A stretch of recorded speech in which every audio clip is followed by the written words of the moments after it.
Shed Science. How do, force fans? Welcome back to Shed Science. It's a little bit rainy outside, so if you can hear some pattering on the roof, hopefully it'll stop in a second. Right, so we had some cracking news last week, didn't we? Looks like we're going to be back in the gym, or starting to work our way back into the gym bit by bit. By the time this goes out, you might have some more information. So I'm not going to say too much. I'll let the boys put the information out. But fingers crossed, it won't be long, guys, and we'll be back in the gym doing what we love doing. Now, with that in mind, I thought it'd be the time to take this time to give you an idea of how we should reintroduce ourselves to training. Now, you've probably seen it left, right and centre. If you're like the rest of us, you follow quite a few gyms, quite a few coaches, quite a few mates and PTs online, and they're giving you information about when you go back to the gym, you should do this, and take 30% off your 1RM, and train like this, and watch out for the volume, and watch out for the intensity, and be careful what you're lifting, don't hurt yourself. What the hell does it all mean, right? And why? Very few people have given you a why behind why we should, why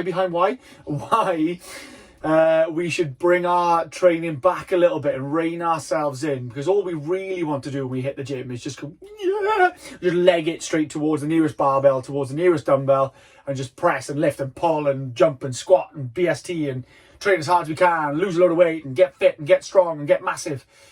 But really what we should do is ease ourselves in. But why? Okay, so I'm going to give you some science, and then I'm going to give you a little bit of a little bit softer idea and a little bit of another take on how you should approach your training when you come back to the gym. Not how you should approach your training, but what I recommend, because I can't tell you, it's your training. But I'll give you some recommendations from my viewpoint of what to do when you start training again.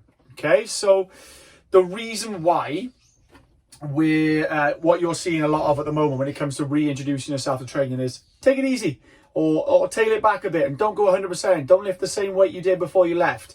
There is some solid science behind that, okay? So there's been a ton of research on detraining, or the effect that the body has when you stop training for a long period of time, okay? There's the field of research out there goes from 3 weeks up to 24 weeks. There are a couple of longer studies. There's a few over a year's period of no training, but they tend to be with pensioners and older populations. But the ones we're interested in tend to be 3 weeks to 24 weeks, okay? Now, the overall message that comes out of that in terms of sort of key performance indicators, so strength and fitness indicators, is that you can drop in terms of your strength anywhere from 4 to 12%, and somewhere in that region of the teens percentages for your aerobic, your fitness capacities as well. So you do get a little bit weaker and you do get a little bit less fit. However, that's if you've done no training at all, which, if I'm preaching to the choir here, you've probably done some. So think about it. You're probably only a little bit weaker and a little bit less fit than you would be if you'd been training at the gym regularly, okay? So it's not all doom and gloom. It's not as if you're starting from scratch and you're thinking, oh, I'm going to have to do this all again. You're not. Okay. However, you will have lost some gains. You will be a little bit weaker. You will be a little bit less fit. Okay. However, when you've developed this strength and this fitness before we had our lockdown period, what you've actually done is changed your physiology. Okay. So your nervous system and your muscles are different to how they were when you started training. Now, during this deep period of detraining, it's less training, I'd probably call it, rather than no training whatsoever. The body will have constantly gone through an assessment every single day, or every regular epochs, regular positions in time. It will have gone through an assessment and gone, do I need that muscle mass? Do I need that level of neuroactivation? Do I need to be able to produce this strength? And if you haven't trained as much, it's probably reined it in a bit and gone, I could probably let that go. I'll let that slip, and I'll let that strength slide, and I'll let that fitness slide. I don't need to be able to produce as much effort. I don't need to be able to produce as much force.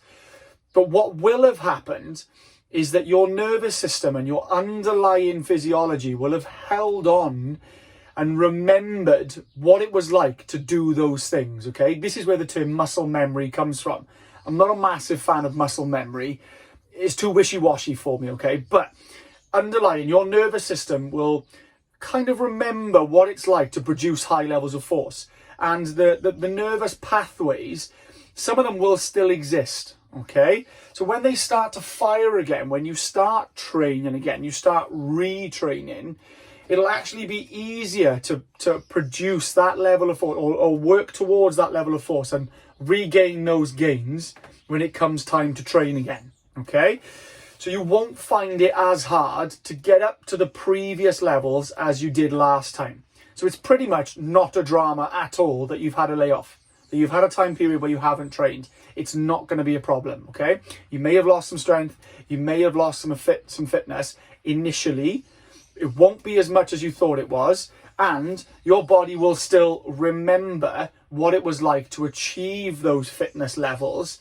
And it just takes a little bit of remind your physiology what it's like to produce those fitness levels. Okay, so it's not all doom and gloom. Okay, we're not just gonna think, oh my God, I gotta spend 6 months getting back to that point. It won't take long at all. It'll take you all different times. So I'm not going to say to you, oh yeah, it'll all take you 3 weeks. It might take some of you 6 weeks. It might take some of you 3 sessions.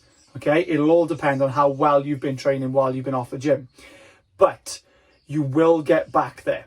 Okay, now the joy of it is if you go back to the gym and do it properly, so you don't dive in at the deep end, you go back and do it properly, you take your time, you lay down some solid foundations, and you work your way slowly back up, well, not so much slowly, but carefully back up to those strength and fitness levels. Not only will you achieve those previous strength and fitness levels, but you might find that you're in a better position to progress past those fitness levels more comfortably. Put it like this, right? You trained, you got yourself to a fitness level. You took some time off, okay? You trained differently, or you trained to a lower intensity. You trained differently. You trained different strength and fitness qualities than you did previously. But your body is still kind of understood and still remembered what it was like to achieve the fitness and the strength qualities that you're now going to be chasing. So it's going, yeah, all right, well, we did it once, but we've done something different for a little while. But yeah, I still remember what it was like. It's like cycling for when you were a kid. You haven't cycled for years. If you're like me, you're an adult. You haven't cycled for years. You have kids. You jump back on a bike, and the first couple of pedals and the first couple of roads, you're like, well, I'm going to fall off. But it doesn't take long to be back flying around corners again, and off you go. If you're a skier, it's exactly the same as that first day when you ski. You clip in for the first time, you're like, yeah, I'm going to hurt myself today. It doesn't take long, it takes a couple of hours, and you're back up to where you were. And by the time you finish the holiday, you're better than you were on the last one, okay? Again, I don't like the term muscle memory. It all comes down to the fact that you previously built and improved some physiology. It doesn't disappear entirely. It just sort of goes dormant a little bit, okay? You may lose some connections. You may lose a little bit of muscle mass, but it's still, the body knows that it's still capable of doing what it did before. So as soon as you start training again, it goes, oh, we've been here before. Right, cool. Let's just do what we did last time, okay? It's not giving it a new stimulus. It's reminding it of the old stimulus, okay? Also, some really good news for the regular BSTers. There was some research done about 10 or 15 years ago, and it looked at low intensity strength training and high intensity strength training. So low intensity strength training is stuff that, you know, it is all right. It's more just shifting the odd dumbbell here and there and going through the motions. It's more strength training for general health. It's not so taxing. You come out of it thinking, oh, I've had a good session, but you're not wiped. You haven't got to, you're not thinking, oh, God, I'm going to have to recover for a few days. High intensity strength training is a bit like heavy prowlers, heavy sleds, heavy weights, a lot of reps through, your BST style stuff with a bit of load on the back. The return to training from previous high intensity strength training. So if you're a well-versed high intensity strength trainer, after a period of non-training or a period of lesser training, those people found it easier to return to full training, okay? They found that they had a drop, but it was more just their top end that they couldn't achieve instantly. Their base fitness, their base strength was exactly the same, regardless of the fact that they had I think it was a 6 month gap in between. Okay, so those of you that done BST before, your first couple of BST sessions, they're gonna suck, right?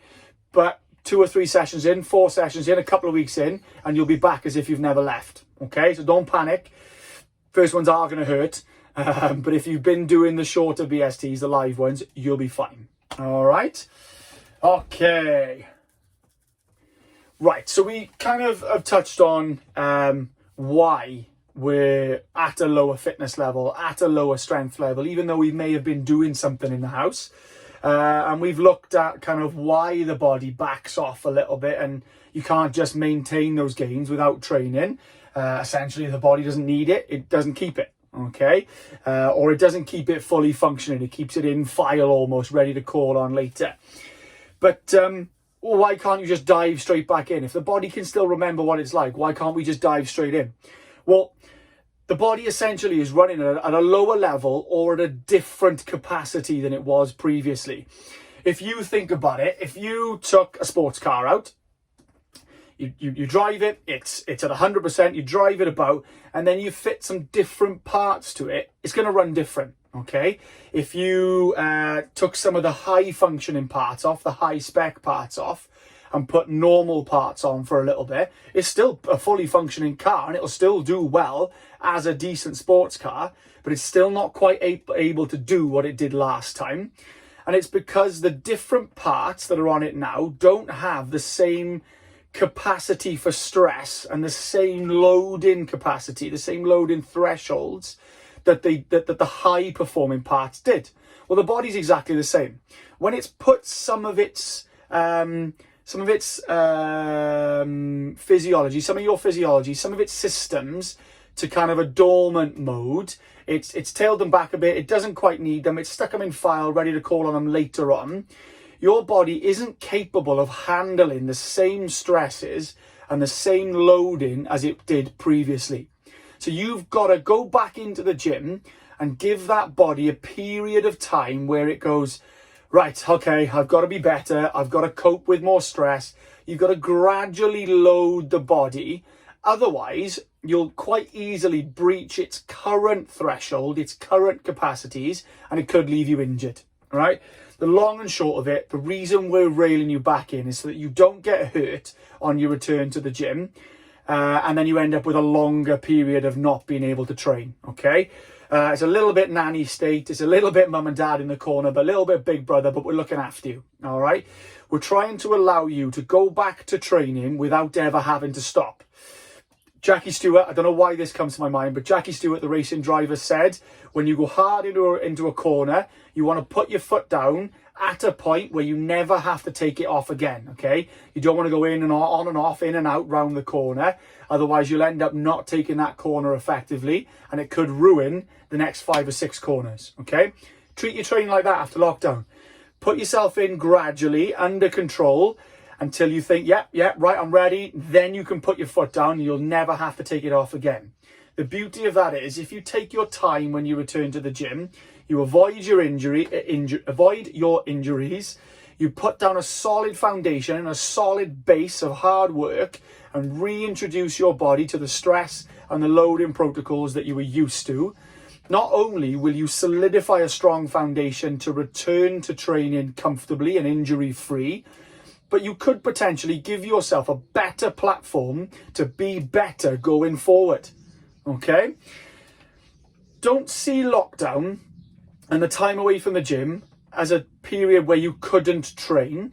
See it as a period where you were allowed to recover, to hit your training hard when you're ready, okay? We're big believers in rest days and recovery and getting yourself to 100% so you can train hard. Well, lockdown's been an extended rest day, put it that way, all right? If you have given yourself the time to sleep, eat, chill, train differently, try some new things, experience new fitness realms, your body could theoretically be in a better position, a better recovered position to give your training a kick in once you're ready. The only thing that stands in the way between you getting better at your strength and fitness goals and where you are now is a small period of reintroduction to normal training, okay? If you give yourself that chance to re-establish a strong baseline and a strong foundation. It'll give you a much better platform to be better than you were before lockdown. In other words, don't take this the wrong way, don't train stupid, okay? Get yourselves into the gym, give yourself a chance to reintroduce yourself to regular resistance training, regular gym training, and think of it more, instead of, yeah, I'm back at the gym, let's go. Think of it more as, right, cool. Where am I? What do I need to do? What do I want to do? What's my current setup? What am I currently capable of in the gym? Hit your first BST session and have a little play. Figure it out. Try something different. Try squat with a lighter weight and squat with better techniques. See how that affects your BST. If you're an open gymmer, go in and have a little play. Don't go in and go flat out 1 RM strength training on the first day. Go in and go, do you know what, let's have a play with it today. Let's enjoy it. Let's do some hypertrophy. Let's do some power work. Let's do something that I wouldn't typically do before. This period could be really good for you exploring different avenues of training within the gym. Basically, if you give yourself this time period as a reintroduction, you could try new things. If you're not used to BST, give BST a go. If you only do BST, give open gym a go. Give yourself that time to think about it. You've got a couple of weeks now where you can slowly, gradually get back into training, figure out how you're going to train and go back to work, how you're going to figure out and train and sort the kids out. Just go a couple times a week instead of going 5 times a week. Give yourself that chance to figure it all out again. Treat yourself like a newbie. Train smarter and have a crack at new stuff. Reintroduce yourself gradually. Give yourself a strong platform so that you can put your foot down and never have to take it off again. All right. The other side of it is ask us. All right. I'm giving you bits of information now and giving you a little bit of an insight into kind of our mindset behind reintroducing yourself to training.